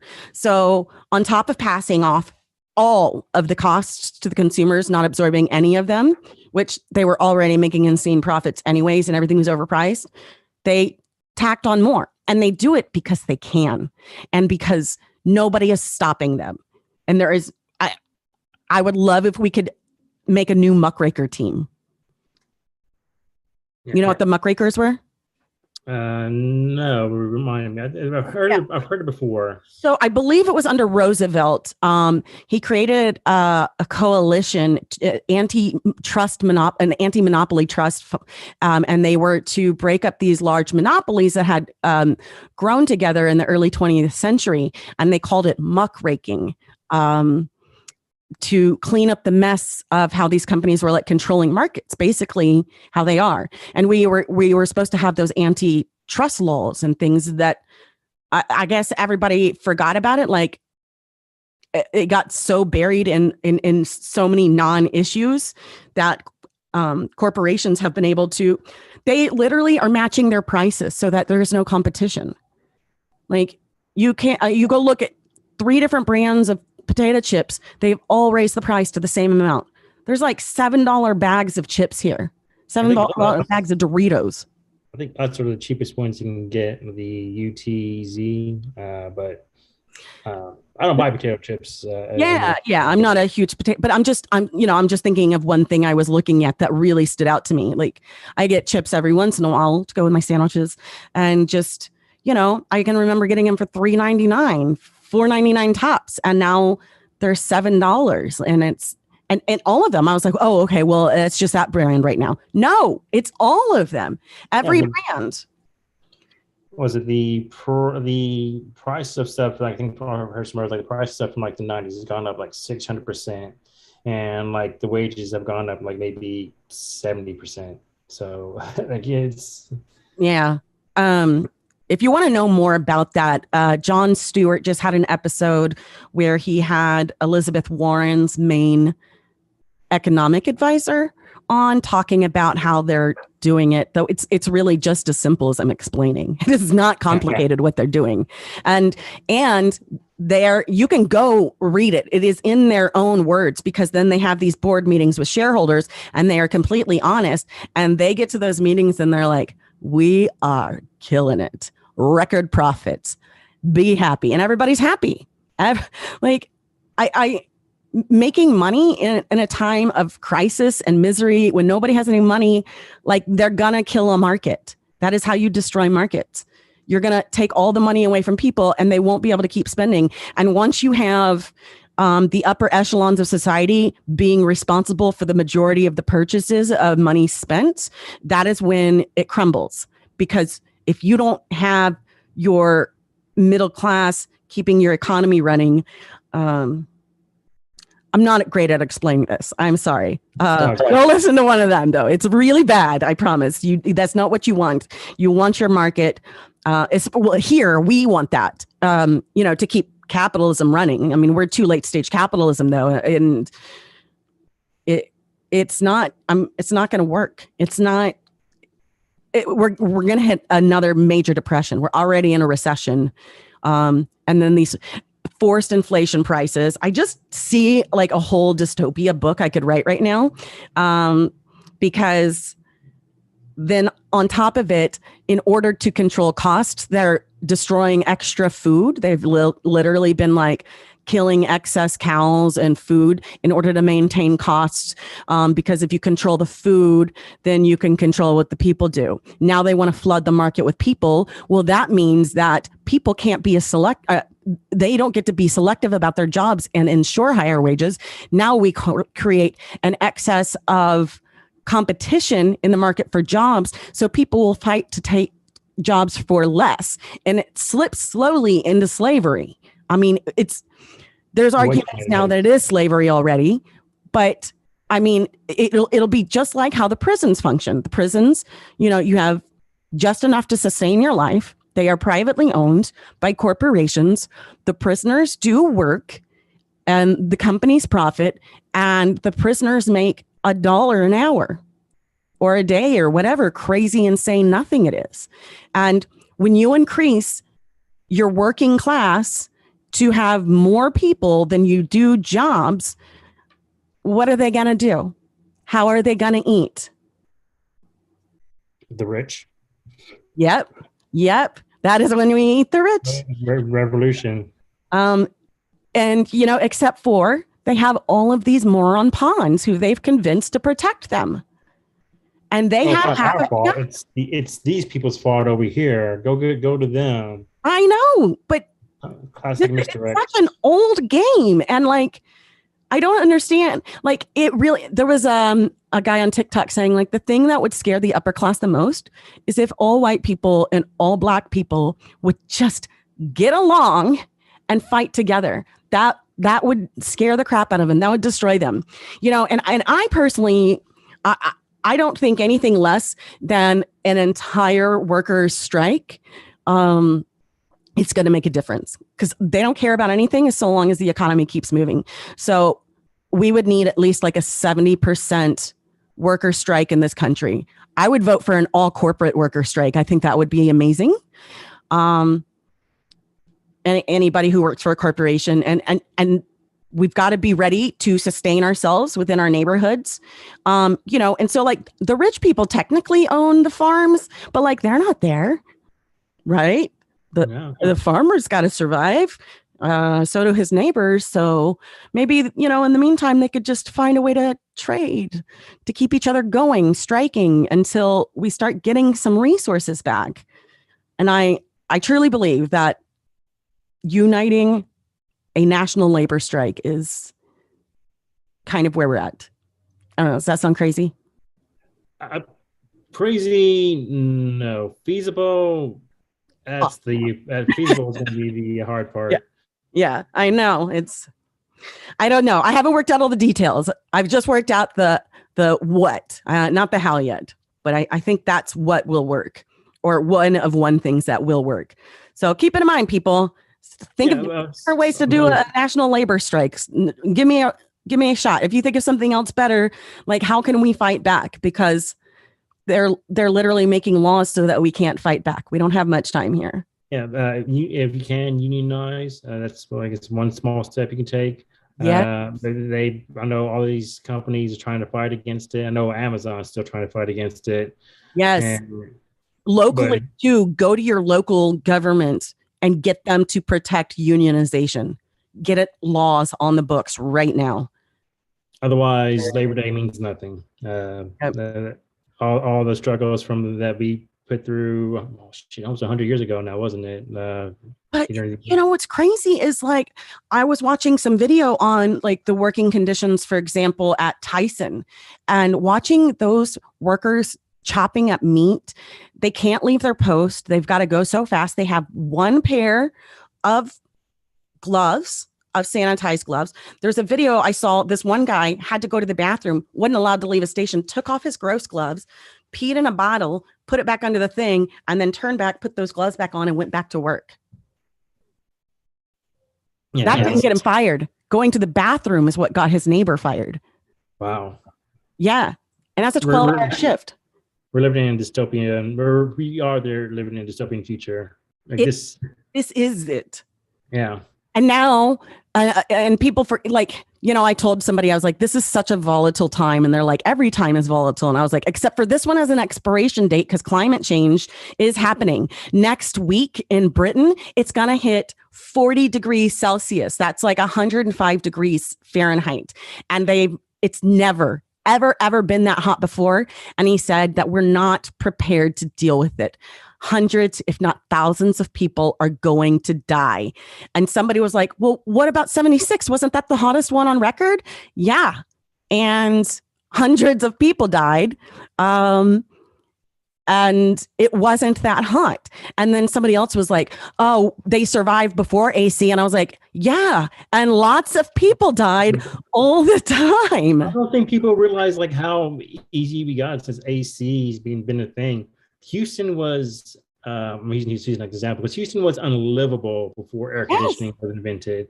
And now they're talking about these rolling blackouts there because of energy consumption, because their power grid is a joke.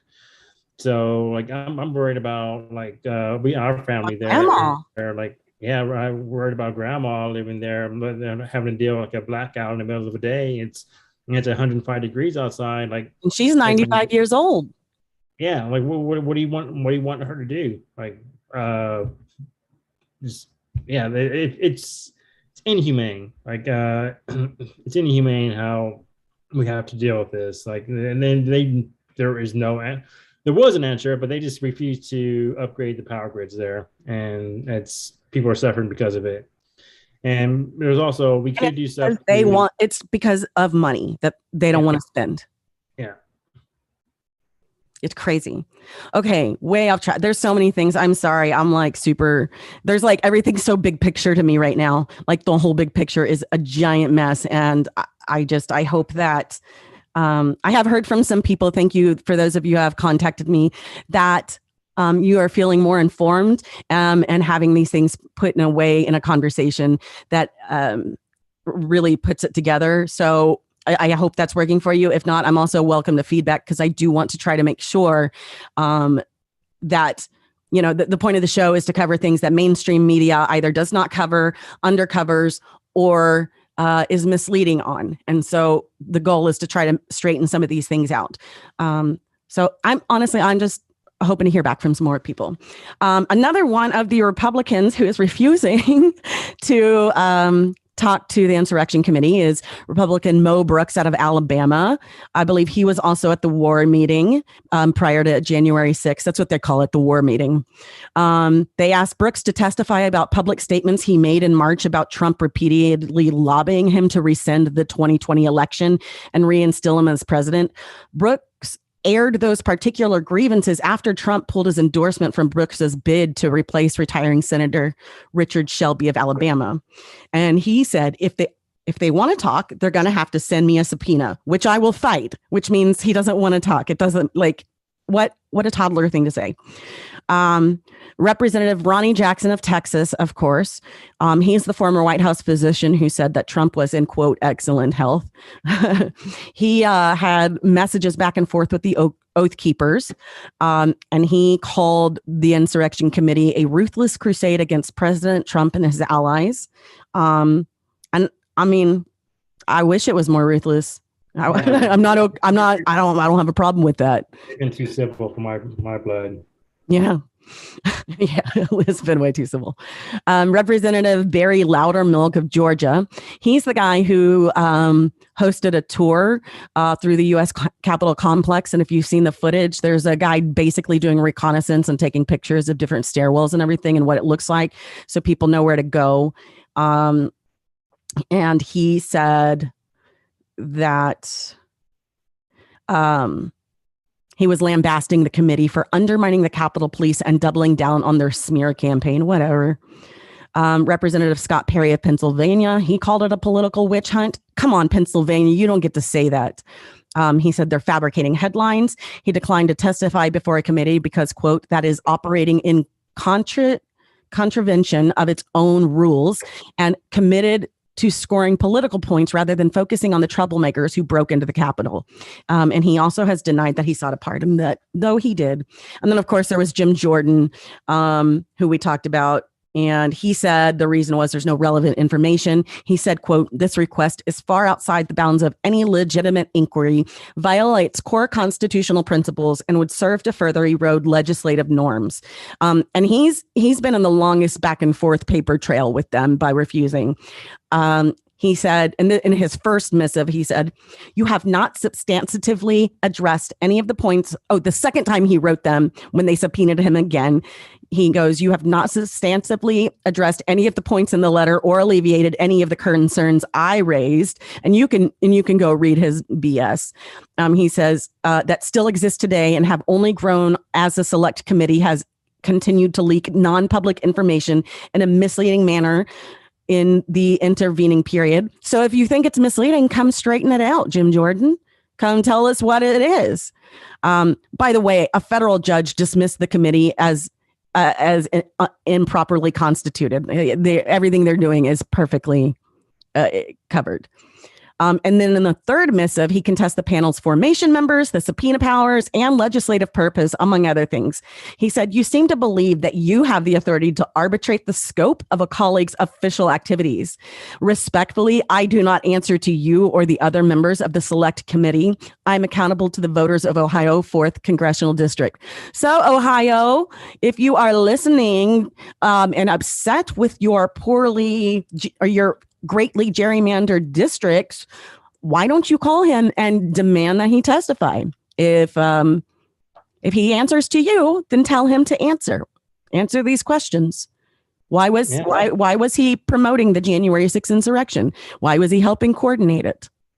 Like, don't you answer to the American citizens, which Ohio citizens happen to be a part of? Like, yeah. So, well, look bad. Yeah. So while we didn't get to incels today, we did discuss briefly a little bit about them. And next week I will be traveling. So I'll have an episode. I have a series that is called My Atypical Mind, and it's on PTSD. It's a series of interviews about what people's lives are like after they have lived a trauma with PTSD. So the show is not going to focus too much on the trauma because, we all know what trauma is, and we can just let you know what a situation is without dwelling on it. And, I'm not a psychologist. I'm not asking them to relive those moments. What we're going to talk about is, what does life look like afterwards? And I do have people with a variety of different traumas that they experienced. We have somebody who grew up bullied and abused. And then when he was having problems, he's also autistic. He ended up in a psych ward where they just really made it worse. They tortured him. We talked to a war veteran who deals with having shot a child under orders. We talked to a man who saw his best friend and girlfriend in a motorcycle accident, like literally explode. We talked to a woman who was in the military who was gang raped. We have quite a few. I'm hoping to finish the interview. There was one woman who worked in a death row area with the BTK killer. Sure. Or is that who it was? I can't remember, but somebody who was on death row, and she was working that. She had also been a military veteran. She's had a lot of, but there's a few more. So the point is to show you PTSD. It does look like a wide variety of things, and to understand what people are going through. But we'll talk more about that next week. Did you have any good news? Please tell me you brought some good news. I'm really bad about that. I was saying the prices of Slim Jims are going up, so that's not good news. Oh no! Step into a Slim Jim. Gas prices have been going down. That's good news. Yeah, that's good news. Yeah, goodish. Goodish. I would like to hear that. We're also, because gas prices, we know they're just going to keep going up. Eventually, like that's always going to happen since it's a finite resource. Can we please finally start contributing to and rebuilding up our mass transit system?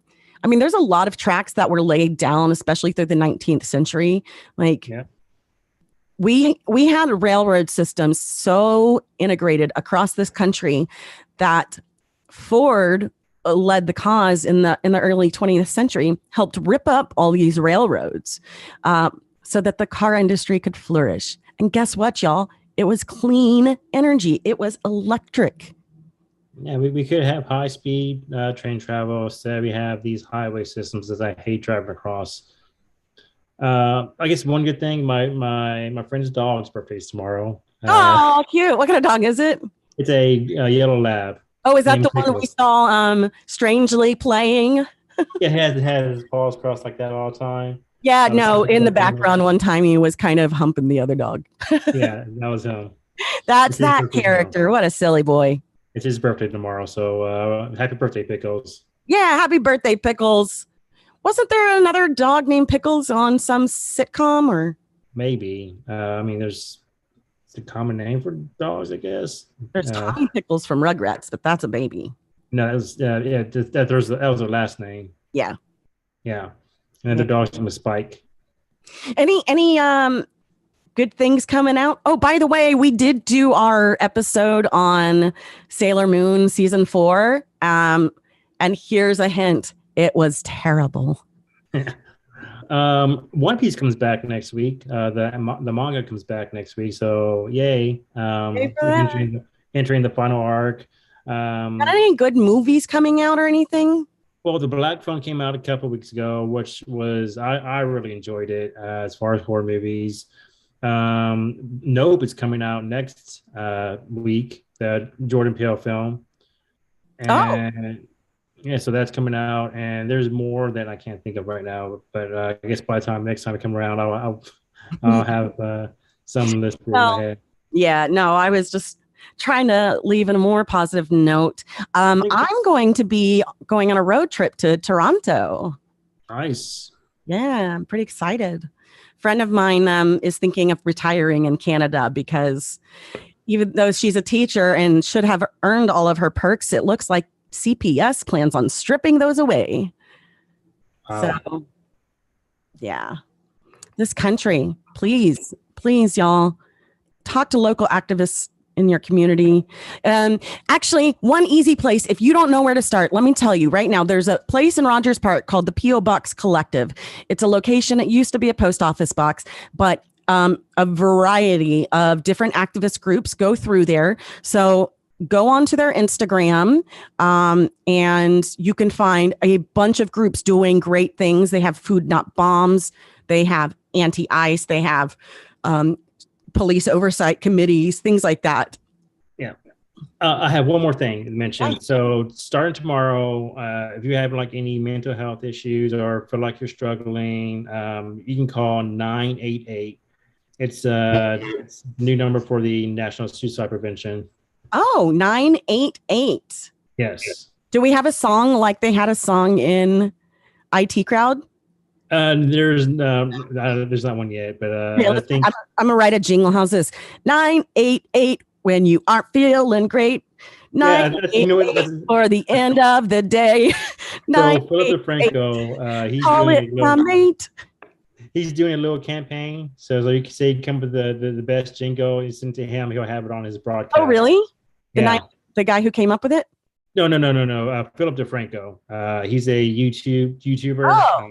He does. He's big in the news and on YouTube. So you send the jingle over to him. Oh yeah, he'll put it on his broadcast. Dope. Speaking of which, if you have any music or know any musicians, especially local, I love to promote you. I like to close the show with your songs. I did not get the email back from the person who I was supposed to hear from this week, so hopefully we'll have it for next time. But I did pick one of my favorite punk rock bands. I went with Bad Cop, and the song is called Womanarchist. So I hope that you have a nice weekend. Definitely get out, try to, if the weather permits, try to relax and get ready. Because we need to fight together. We need to work together. We might have to work side by side with people we don't like that much, but that's how we get things done. Yeah. I don't like all the time. Yeah. Right. That's how the military functions. Present point right now. Yeah. Effective. Yeah. So anyways, thank you always for listening, and we'll talk to you soon, and I'll see you next time in other news.